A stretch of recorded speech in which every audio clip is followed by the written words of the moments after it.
you've been very vocal about other government agencies holding public meetings. They shouldn't be. They're holding them virtually. Last night in Sussex County, the Montague Board of Education held another in-person public meeting, its second. Any comment on that? Any idea if the Department of Education signed off on that meeting? And I have a couple questions about the task force you formed in January. Can you tell us what it's been doing since January? Anything specific? For example, did it suggest any of the EOs you've signed? Can you tell us the people you've talked to, the experts? Anything that's going on? Is it still meeting? What's happening behind the scenes with that task force? We've been trying to get some details on what it's doing. And do you see it continuing for a while? How's it integrating with these other commissions and task force you're putting together? Let me start with the public meeting. People should not be meeting right now. So, Matt, am I right in saying if you've got under 10, what's the 10 or under 10 metric here? I want to make sure I don't violate my own executive order. Your ban on gatherings is still in effect. The Colonel's issued an administrative order that says gatherings under 10 are presumptively in compliance with your executive order. But we're not encouraging them. So I don't know how many people are in the room, but if there are more than 10, neither Judy or I nor Pat would be happy. Gov, I should say that if the evidence indicates even under 10, that the gathering shouldn't be happening, that there's still discretion at the level. Yep. I don't have do you have the county jail information, Judy? We don't. Can we come back to you on that? And that includes, I think, you asked both about Essex and status of Essex County antibody tests, county jails, as well as ICE detainees. So can we come back to you on those? Mon, will you help me with that? The task force, so I would just say this, and Judy should come in behind me as she's the chair of the task force. The task force was, we started discussing sort of what this looked like as a leadership team, and certainly most importantly in the Department of Health, this being coronavirus in January. And I think it was Super Bowl Sunday that I put pen to paper to establish it under Judy's leadership. And I'd say, and again, Judy will come in and correct and amplify the record here, in the first number of weeks, this was like a lot of task forces, whole of government, figuring out where we thought this was going to come at us, what sort of a response we needed to have. And by sometime, Judy, I'm going to say late February, early March, certainly by March 4th, we had our first case. It's now all-out war. So it's a task force in the sense that it's the entirety, almost it's every moment of every day of all of our lives. So it's the reality of almost all of what we're doing in government right now, as opposed to we're going to have a task force meeting at 2 o'clock on Tuesdays. It's all-consuming. It's clearly under Judy's leadership. It's the war room at the Rock. It's the variety. It's Jared Maples. It's Carol Johnson in Human Services. It's the entirety, our team in the front office. So I don't want to say it doesn't exist, but it's, in fact, it's morphed into almost everything we're doing right now. The task force has met weekly since February 3rd, when the governor convened, and the work has generated from how do we protect the people in each department, meaning the people they care for, people in group homes. How do we keep up the WIC program? How do we make sure that nutrition occurs? I mean, when I think, it seems like we've been working on this for years, and it's only been since February 3rd. We're now meeting and sharing, in fact, I think we have a meeting today, the algorithm for testing, and making sure that all of the group homes that we're responsible for, the populations that each and every department is responsible for, whether it be transit or children and families, human services, that we identify vulnerable populations and make sure that the testing algorithm covers end-to-end, from identification of the population all the way to isolation and quarantine for those that don't have a place to go. So that's what we're working on now, and it's been a weekly journey. and you mentioned interaction with the commission, just so our first commission meeting, Judy, was on Monday. On our side, other than, led obviously by Dr. Shirley Tillman and Ken Frazier. On our side, it was me, Judy, Tim Sullivan talking about the economic impact, and Liz Moyo talking about the impact on our budget. So they're all members, and that's that was a tangible example of the interaction. I cut you off earlier. I should have back to Dave's question before we break here. Any other advice? You're in the supermarket. You see somebody not wearing a mask. What do we do? I think you nailed it, Governor. I think the most prudent thing is to let the store management or operator know.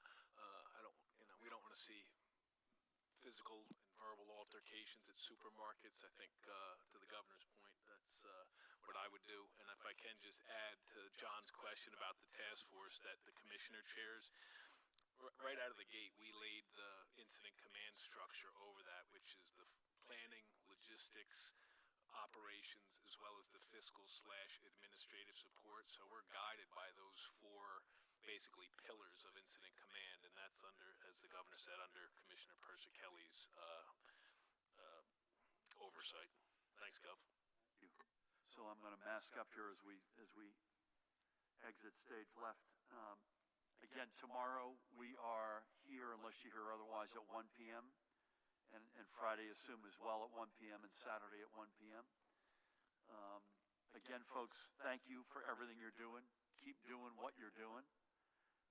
Again, I have to repeat this. It's making a huge difference, and in particular, a huge kudos for the state and county park and golf protocols that you all observed, because it was overwhelmingly really good. And that's going to allow us to move the ball. If we keep that up, that allows us to move the ball down the field on things like, what's the beach scene going to look like? What's that non-essential retail reality going to be? What's construction going to look like? What's elective surgery look like, et cetera? Those are all decisions that we have to chop through. Again, you'll hear in the next number of days, and don't hold me to how many, a very comprehensive discussion of testing going forward.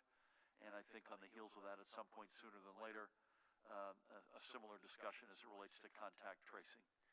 Thank you all. I want to thank Commissioner Persicelli, Dr. Tan, Colonel Callahan, Director Maples, Councilor Platkin, the rest of you. God bless you all. Stay safe. See you tomorrow.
mask, and I had about 4 other masks, but I did have it on. I don't know if you saw it or not, but I had it How on. long did you have it on for? Not too long, but I had it on. I had it on backstage. But they said you didn't need it, so if I didn't need it, and by the way, if you noticed, nobody else had it on that was in the group. We just saw And they were the we people. saw the workers wearing them. The workers had them on, yeah, the workers were there, yeah, because they're working next to each other. Okay? President, what kind of message does it send that you're surrounded by nurses who are not doing social distancing, who are not wearing masks? What kind of a message? Well, I can't help that. I mean, look, I'm trying to be nice, I'm signing a bill, and you criticize us. Look, here's the story. There's nothing I can do to satisfy the media, the Democrats, or the fake news, and I understand that. We did the greatest job mobilization in history with the ventilators, and I don't think there was a story what a great job we did. Now we're helping Germany, and we're helping many other countries, France, Spain, and Italy, by the way, and Nigeria, sending 250 to Nigeria ventilators. And 2 months ago, we didn't have any ventilators for ourselves. The cupboards were bare, right, Deborah? They were bare. People have no idea. There's not a thing I can do to satisfy the fake news, and there's not a thing I can do to satisfy Democrats. I watched this phony Chuck Schumer. Everyone in New York knows he's a total phony. He brought nothing back to New York except salt. You know what salt is? Bad tax policy. He brought salt back. He didn't even fight it. I watched him the other night on a show, and all he could talk about was testing, testing, testing. And yet I showed a chart yesterday where our testing is far superior to anybody else's testing. And then the other thing is very interesting. Because we did so much more testing, we have more cases. If I did little testing, we'd have practically no cases. So the headline was, we have more cases than anyone else. Well, China has more cases than us, and other big countries. You know, you're talking about big countries. But they don't want to choose, they don't want to use that. The fact is, we've done better testing, more testing. In fact, we've done, as of 2 days ago, more testing than the entire world together. You would add every country together, we've done substantially more testing than the entire world together. And all I get is, oh, we have more cases. You understand that. We have more cases because we do more testing. If I don't do testing, we don't have any cases. So as I do more testing, they say, but you have more cases. They're very smart, but they're very devious people, and in many cases, very bad people, and in some cases, very good ones. There's a couple of good ones here. Could we ask the man who was sleeping on the floor behind you a question? Up until recently, we've heard a lot of stories of hardships on the front line owing to a shortage of PPE, masks, that sort of thing. Can you tell us, did it get bad where you were, and what's the situation now compared to what it was?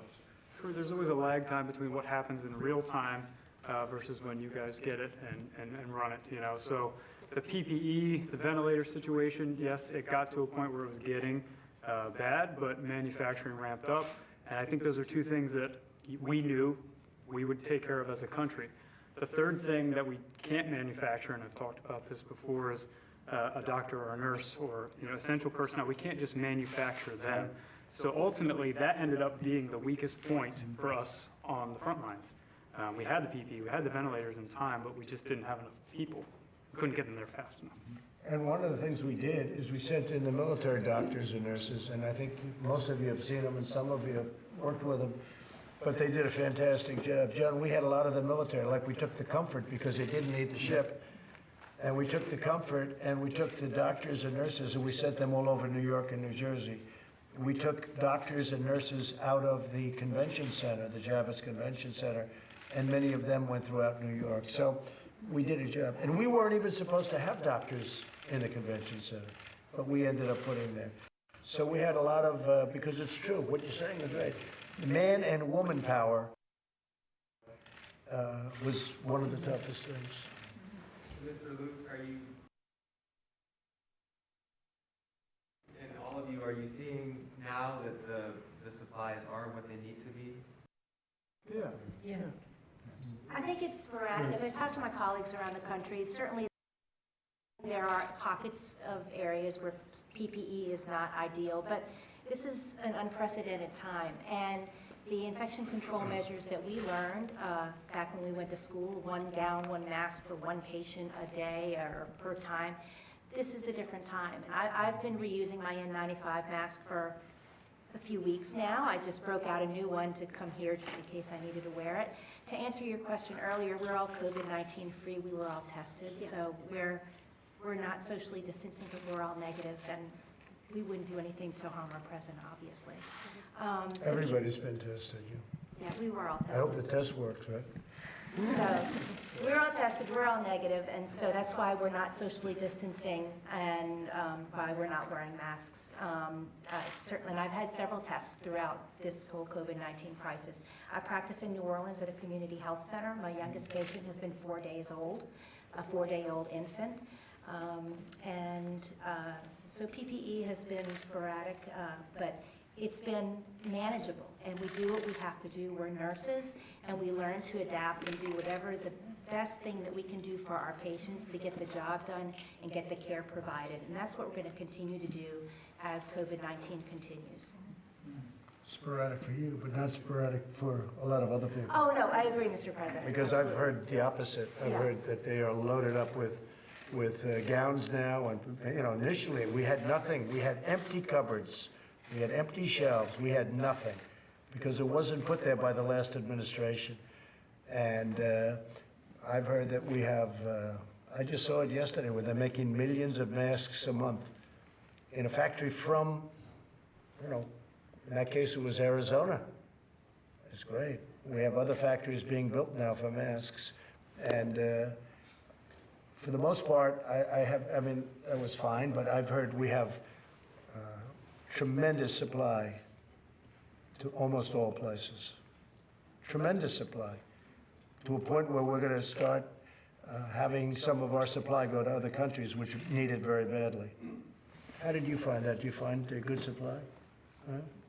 I found that we had what we needed. Good. We had to change Thank the you. way we did things, but. You'll end up being a star. And Mr. President, I just want to add one thing too. You know, in my, I'm a nursing supervisor where I work at. And one of the blessings I have is my director, my assistant director, his name is Dennis Hunter. He said, you know what, you guys take care of nursing. We'll make sure we have the supply. When we all talk about the fears, it makes it so much worse for us nurses to work.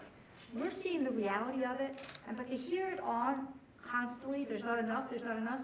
In reality, I'm not seeing it. I'm in a hot zone right now. I'm in South New Jersey. All right, we're very close to New York. And so you don't see that when you hear the I'm not stories. seeing it. You know why? Because they're fake news, that's why. I have to say, I really appreciate you saying that. It's so nice that you stepped up, because they're fake news. Respectfully, though, sir, at the No, when I took over, it's different. Now, I will say this, there was a period of time, but between Russia, and all the stuff that these characters put us through, it's not so easy. And despite that, I've done more than any other president in history in the first 3 years as president. And you can look at that from any way you want to look at it, from rebuilding the military, to cutting taxes, to getting rid of regulations at a level that nobody's ever come close to saving your Second Amendment, which is under siege, by the way.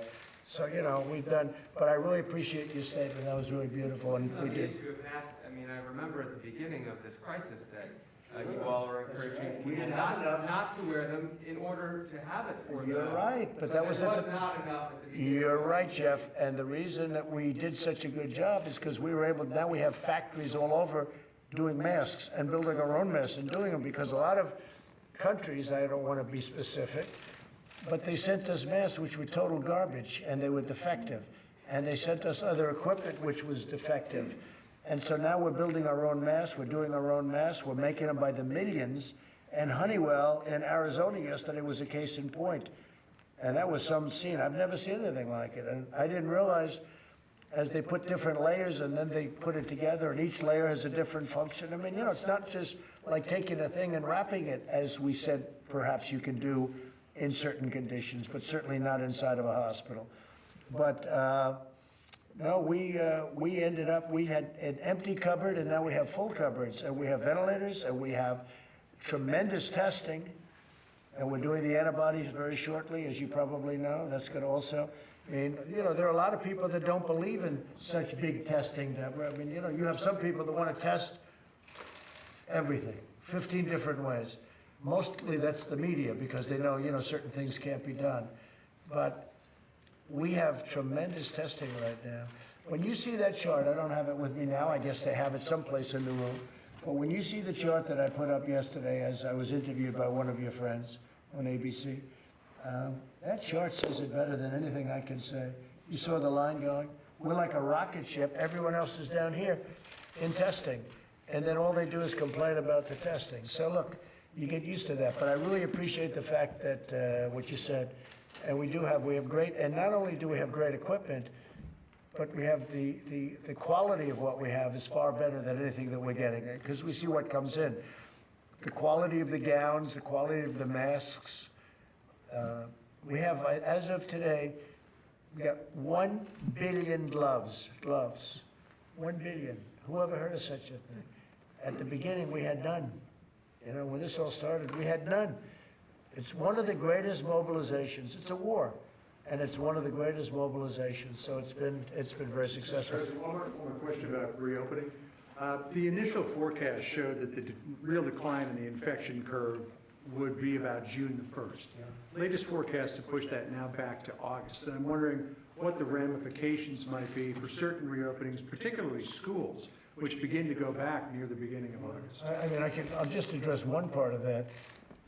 The school should open. The one thing you should be careful of is when instructors are over 60, especially if they have a problem. That you should be careful, but the school should definitely open, in my opinion. Could you answer the other part, Deborah? So I think you're referring to the model that looks at mortality. We talked about this. And the mortality is very variable. That model has gone from 60,000 now to 134,000. Obviously, we track mortality very closely. You can see the rate of new hospitalizations has gone dramatically down, and so we're following that and mortality very closely. And so we all know about models, and that's why we follow the data metro by metro. And we have represented here New Orleans that has moved through a very large peak and has come down the other side, same with Detroit. We continue to watch Chicago very carefully. We know that both Boston and Philadelphia are still working through a very difficult time. So the country has moved as individuals, and what we are so proud about is how much the governors are using testing in a focused way. So they're not just diagnosing the individuals that come to the hospital with symptoms. They're proactively going out and testing in nursing homes and prisons and testing everybody when they see one case in a meatpacking plant. And this is really allowing us insight, and we really appreciate the media calling out the asymptomatic spread, because we've been talking about it for 2 months, but now finally it's really getting picked up that there is asymptomatic spread, and that's why governor's using that strategic testing to ensure that the most vulnerable, those in disadvantaged areas of the cities, in multi-generational households, those in group housing, those in nursing homes, those in prisons, they're aggressively doing what we call surveillance and surveillance testing. And I think we've just been very proud to watch the governors pick up on the federal guidelines that called that out as a very key point. Do you think we'll be in a place in August where schools, at least in some states, will be able to reopen? Well, again, it's a county-by-county, state-by-state decision, and that's how we're collecting data, and we're hoping, and we're asking all of the states to have a very, very great data system so that every community member can see what's happening in their community, both with hospitalizations and testing, and unfortunately any mortality, so these decisions can be continuously updated. And we're seeing that. We're seeing much better sites at the state and county level to really inform the public in a very clear way. Well, Mr. President, you say you'd like to see schools open, just have people or teachers who are in risky age groups not go in or be more careful? I would like to see schools open wherever possible, which I think is in much of the country, most of the country. No, I would say that until everything is perfect, I think that the teachers that are a certain age, perhaps you say over 60, especially if they have a problem with heart or diabetes or any one of a number of things, I think that they should not be teaching school for a while, and everybody would understand that fully. That we understand. But other than that, you see how well children seem to do. It's incredible. We realize how strong children are, right? Their immune system is maybe a little bit different, maybe it's just a little bit stronger, or maybe it's a lot stronger, right? Could be a lot stronger. We've learned a lot by watching this monster. Thank you very much. Thank you. See you soon. Thank you. Yeah, see you in about 3 minutes.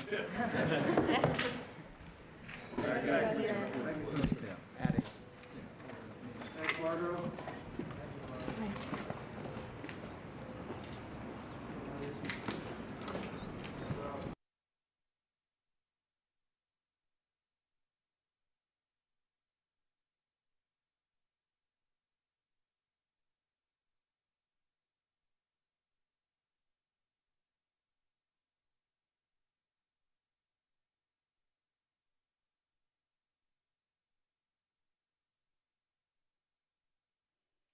Tonight, the first of its kind human coronavirus vaccine trial in America now underway.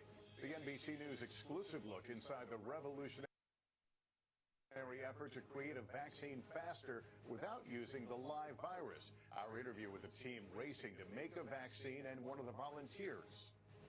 I figured it would be a great thing to do to help during an unprecedented time. How soon it could be available. Also, those food shortages getting worse. Wendy's taking burgers off the menu at some locations and supermarkets limiting how much you can buy.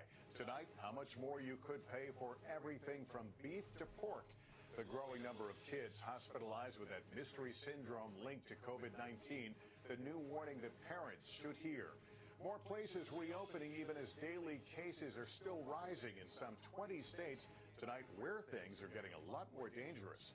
President Trump in Arizona as the allegations in that new whistleblower complaint are revealed. The top health official who says he was ousted for questioning the president's push for an unproven treatment.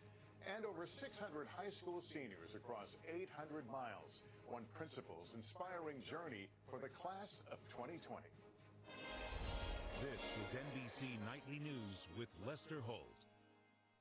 Good evening, everyone. With the heartbreak growing with each person we lose, now more than 70,000 in this country, there is a new ray of hope we're watching closely this evening, this one on the fast track. In an NBC News exclusive, we take you inside the clinical trials getting underway here in New York of a revolutionary coronavirus vaccine that could be rolled out in months, as an array of dire projections underscore just how short time is in the hunt for a magic bullet. We've got it all covered tonight, starting off with Tom Costello. In the urgent push to beat back a deadly pathogen, researchers at NYU have now started clinical trials on a never-before-tried genetic vaccine candidate developed by Pfizer along with a German partner. Rather than trying to manipulate the live virus itself, this vaccine attempts to reprogram the virus's genetic code. Melissa Hankinen, whose husband is a doctor at NYU, is among the first 12 healthy Americans to receive the injection. So many people are being affected by this pandemic, and I figured it would be a great thing to do to help during an unprecedented time. Here's what makes this unique. The vaccine carries the genetic code known as messenger RNA that instructs the cells to make the proteins associated with the coronavirus, but without making someone sick. The hope is that the immune system then kicks in to create the antibodies to fight off COVID-19. And Pfizer has 4 genetic vaccine candidates. Dr. Mark Mulligan is running the NYU trial. It really is a natural thing because this messenger RNA is something the body produces on its own normally. So it's kind of a new thing, but it's really not anything that's too different than what the body does for itself. Because it's natural, it's also believed to be safe. But experts point out it's still experimental and vaccines normally take years to develop. We don't yet have a licensed vaccine for RNA or DNA vaccines because in the past they've worked very well in laboratory animals, but those immune responses have not translated into good human immune responses. Worldwide, there are now roughly 100 vaccine candidates under review. Researchers at Pfizer believe this genetic code vaccine could be available as soon as September. It is probably the fastest way of having a vaccine available to stem this pandemic. Are you more optimistic about this type of vaccine compared to a typical vaccine that we've seen in the past? I am optimistic, but the data will speak for themselves, Tom. This is the nice thing about science.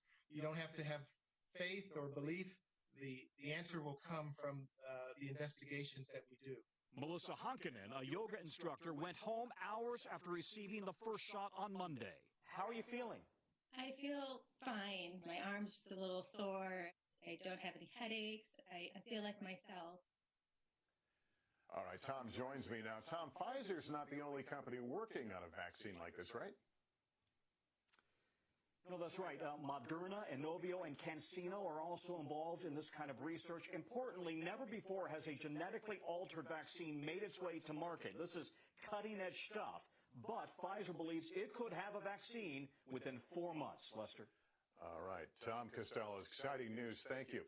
We're seeing more of the ripple effect tonight on the food industry. Meat supplies down, prices going up, and one of the country's best-known fast food chains now out of beef in some of its restaurants.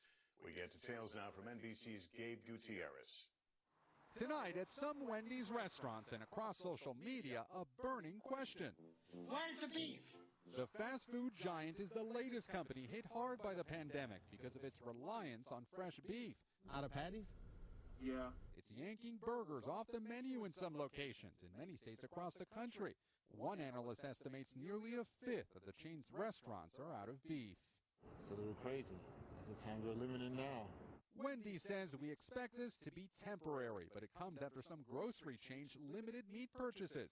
Nationwide, many meat and poultry plants have temporarily shut down after thousands of workers contracted coronavirus. There have been confirmed cases at 120 facilities in Pennsylvania alone. Across the country, meat prices are now up as much as 25%. It's up significantly in this last few weeks. It's something we're watching daily. Customers at this 88-year-old butcher shop in New York are already noticing. This Italian sausage has gone up about 20% in the past week. Yeah. Owner Robert Esposito says he's never seen a price hike this sudden. I had to raise my prices last week, as I think many stores have, and I think it's going to even keep on going higher within the next couple of weeks. That's what I'm told. Retail demand for Tyson's beef has jumped by at least 30%, but the company expects overall sales to drop because of lost business in the restaurant industry. The battered supply chain is a monumental blow to farmers. Al Van Beek in Iowa says he has nowhere to ship his hogs. How much longer will your farm be able to survive? Well, I can tell you that if we keep going at the rate we're going, we're looking at months, not years. The chief executive of Tyson, the country's largest meat supplier, says that this is the most severe crisis he's seen. Experts warn customers that they should expect higher meat prices for months. Lester? All right, Gabe Gutierrez tonight. Thank you. And this evening, there are growing concerns about children with COVID-19 suffering from that rare but serious heart complication. There's also new research suggesting kids can spread the virus. Both unnerving headlines for parents. And NBC's Kristen Dahlgren is putting facts over fear. Today, at least 15 more confirmed cases in New York City as the health department warns even more children could be affected by the rare complication called pediatric multisystem inflammatory syndrome, believed to be linked to COVID-19. It took less than a week for Jaden Hardawar to go from an active 8-year-old to a ventilator after going into cardiac arrest. I quickly looked over at his face and I saw his lips are all blue. Jaden was rushed to the hospital and later tested positive for COVID-19 antibodies. In late April, he had a fever and diarrhea, but his pediatrician and parents thought he would bounce back. No one in the house had been diagnosed with the virus. We have all been very strong and we've been practicing our social distancing, and we thought we were safe. Now doctors who once thought children were largely spared by COVID-19 are reporting some children react with an inflammatory response similar to Kawasaki disease or toxic shock. Cases have been reported in Europe and in several states. Symptoms include a persistent fever, rash, red eyes, or an upset stomach. We want parents to pay attention to when they see these symptoms to reach out to their doctors early. 2 new studies out of China and Germany now suggest children can spread the virus. And when schools are open, they can have 3 times the number of contacts as adults. A new study of 2,000 U.S. families by the National Institutes of Health hopes to learn more about how children transmit and are affected by the virus. And that's definitely going to contribute to us having knowledge about whether we should reopen schools, summer camps. Jaden is now off the ventilator, but still unable to see his family in person. One of the smallest victims of what is now a growing concern. Kristen Dahlgren, NBC News, New York. As more of the country reopens, legally or not, many Americans find themselves conflicted by a need to get back to work, but also to stay safe as the virus numbers keep rising in many states. Miguel Almaguer tonight on A Nation Fractured. With more than half our nation implementing plans on how to restart local economies, the confusing patchwork of who is open and how Americans feel about getting back to business depends on where you live. As pockets of protest grow louder to reopen the country, gyms in Washington, pubs in Maine, and salons in Texas are flouting mandates to stay closed. Sherry Baldridge owns a cafe in California. I mean, I'm going to be homeless if I don't open my business back up. Though some restaurants are busy, according to a new poll, 78% of Americans say they're uncomfortable going out to eat, while 56% say they are comfortable going to the grocery store. Most believe gyms, theaters, and barbershops should not yet be allowed to reopen. Yankees. In Michigan, 77-year-old Carl Mankey says he has no choice. I'm not trying to be a scuffler, I'm trying to make a living. As retailers like Nordstrom prepare to go cashless, installing plexiglass and requiring masks, 67% of Americans say they are uncomfortable going to a clothing store. Starting Friday in California, more retailers can offer curbside pickup. But in big cities like Los Angeles, only restaurants can do that for the foreseeable future. Tonight, Amazon confirming a warehouse worker at their Staten Island fulfillment center has died from the coronavirus. The news comes as New York officials now report 1,700 previously undisclosed COVID deaths at nursing homes in the state. Meanwhile, in New York City, the mayor says don't expect a complete reopening until September. In Miami, after officials opened a popular park, they quickly issued over 7,000 face mask warnings, forcing a shutdown Monday. Meantime, in Washington state, outdoor recreational activities can now resume. A nation trying to get back to business, while polls show many Americans are hesitant to do exactly that. Miguel Almaguer, NBC News, Los Angeles. This is Stephanie Gosk. The USNS Comfort has left. The field hospitals are no longer needed. In New York City, the numbers keep getting better. But look at what happened when the New York Times analyzed new cases in the rest of the country. It's a very different story. The former FDA commissioner sounding the alarm on Today. There's about 20 states where cases are going up on a daily basis.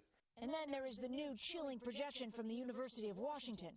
Last month, researchers there predicted just over 60,000 COVID-19 deaths nationwide by August.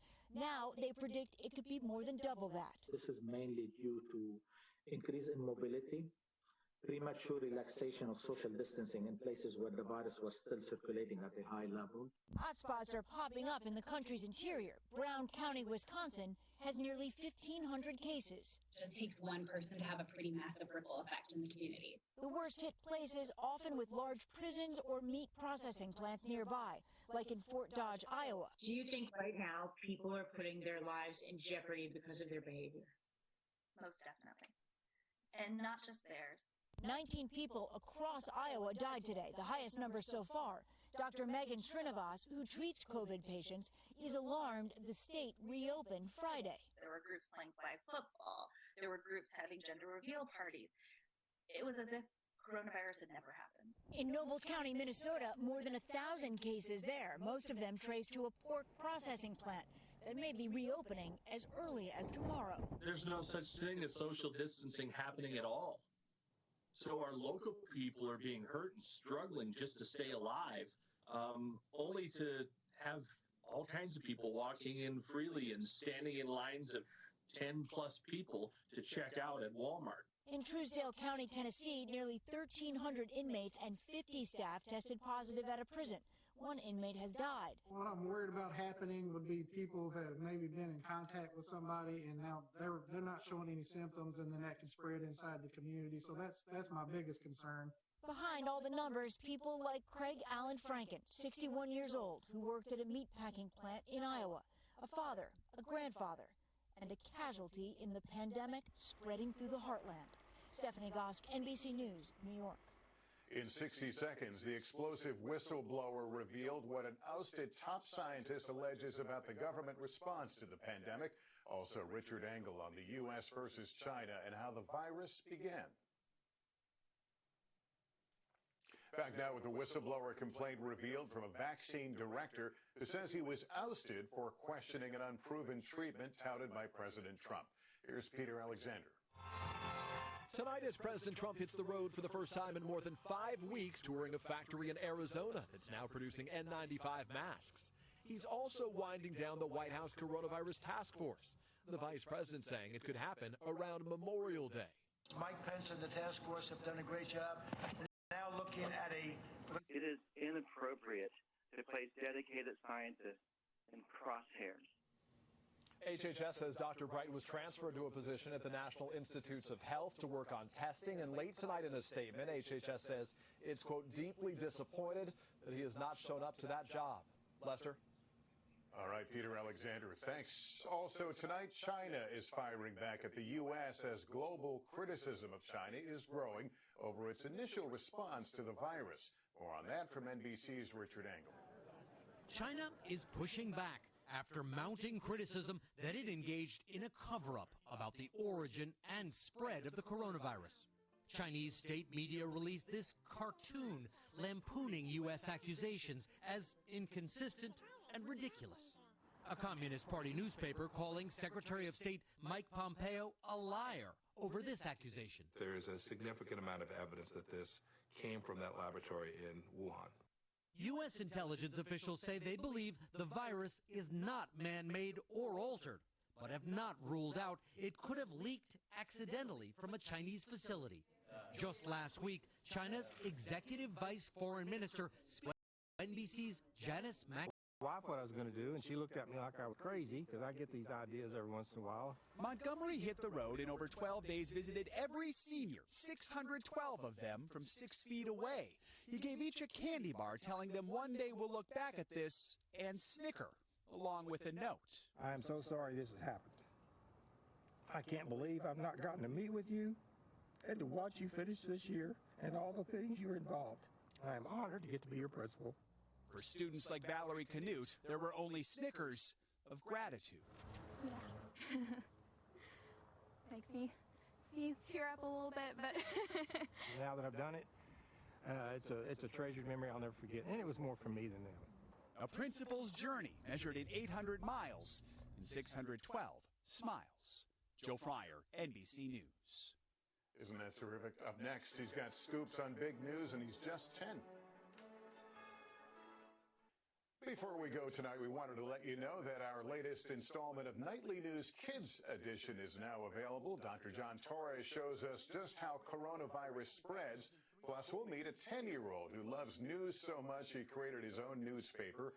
And we'll introduce you to this dynamic duo lending a helping hand.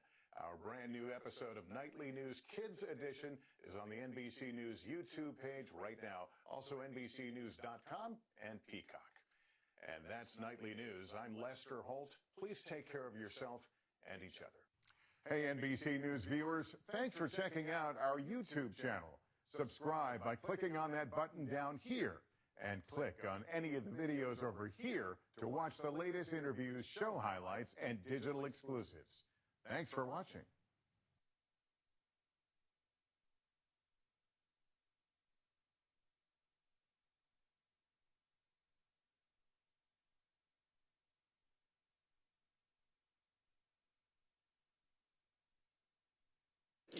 Have to say, now that this whistleblower complaint, the redacted version of it, is now out in the public record, and we will at that point later this afternoon, the members of that committee will have had a chance to ask all of their questions to these two men privately. Already, we've heard from people like Mitt Romney, who's talked about the allegations being Troubling in the extreme is the quote that he used. Pat Toomey, another Republican, saying that it's inappropriate, the president's behavior, leaning on a foreign leader to, in effect, do the dirty work of his political campaign. Savannah. She had 2 copies. All right, Jeff, thank you so much. And we see Adam Schiff, the chairman of the House Intelligence Committee, who has now sat down with the witnesses in place. And so in a moment, we would expect to hear usually opening statements from the chairman and the ranking member. Let's listen in. At any time. The presidential oath of office requires the President of the United States to do 2 things: faithfully execute his or her office and protect and defend the Constitution. That oath, of course, cannot be honored if the President does not first defend the country. If our national security is jeopardized, if our country is left undefended, the necessity to faithfully execute the office becomes moot. Where there is no country, there is no office to execute. And so the duty to defend the nation is foundational to the President's responsibilities. But what of this second responsibility, to defend the Constitution? What does that really mean? The founders were not speaking, of course, of a piece of parchment. Rather, they were expressing the obligation of the President to defend the institutions of our democracy, to defend our system of checks and balances that the Constitution enshrines, to defend the rule of law, a principle upon which the idea of America was born, that we're a nation of laws, not men. If we do not defend the nation, there is no Constitution. But if we do not defend the Constitution, there is no nation worth defending. Yesterday, we were presented with the most graphic evidence yet that the President of the United States has betrayed his oath of office, betrayed his oath to defend our national security, and betrayed his oath to defend our Constitution. For yesterday, we were presented with a record of a call between the President of the United States and the President of Ukraine, in which the President, our President, sacrificed our national security and our Constitution for his personal political benefit. To understand how he did so, we must first understand just how overwhelmingly dependent Ukraine is on the United States, militarily, financially, diplomatically, and in every other way. And not just on the United States, but on the person of the President. Ukraine was invaded by its neighbor, by our common adversary, by Vladimir Putin's Russia. It remains occupied by Russian irregular forces in a long simmering war. Ukraine desperately needs our help, and for years we have given it, and on a bipartisan basis. That is until 2 months ago, when it was held up inexplicably by President Trump. It is in this context, after a brief congratulatory call from President Trump to President Zelensky on April 21st, and after the President's personal emissary, Rudy Giuliani, made it abundantly clear to Ukrainian officials over several months that the President wanted dirt on his political opponent, it is in this context that the new President of Ukraine would speak to Donald Trump over the phone on July 25th. President Zelensky, eager to establish himself at home as a friend of the President of the most powerful nation on earth, had at least 2 objectives: get a meeting with the President and get more military help. And so what happened on that call? Zelensky begins by ingratiating himself, and he tries to enlist the support of the President. He expresses his interest in meeting with the President and says his country wants to acquire more weapons from us to defend itself. And what is the President's response? Well, it reads like a classic organized crime shakedown. Shorn of its rambling character and in not so many words, this is the essence of what the President communicates. We've been very good to your country, very good. No other country has done as much as we have. But you know what? I don't see much reciprocity here. I hear what you want. I have a favor I want from you, though. And I'm going to say this only 7 times, so you better listen good. I want you to make up dirt on my political opponent, understand lots of it. On this and on that, I'm going to put you in touch with people, and not just any people. I'm going to put you in touch with Attorney General of the United States, my Attorney General, Bill Barr. He's got the whole weight of the American law enforcement behind him.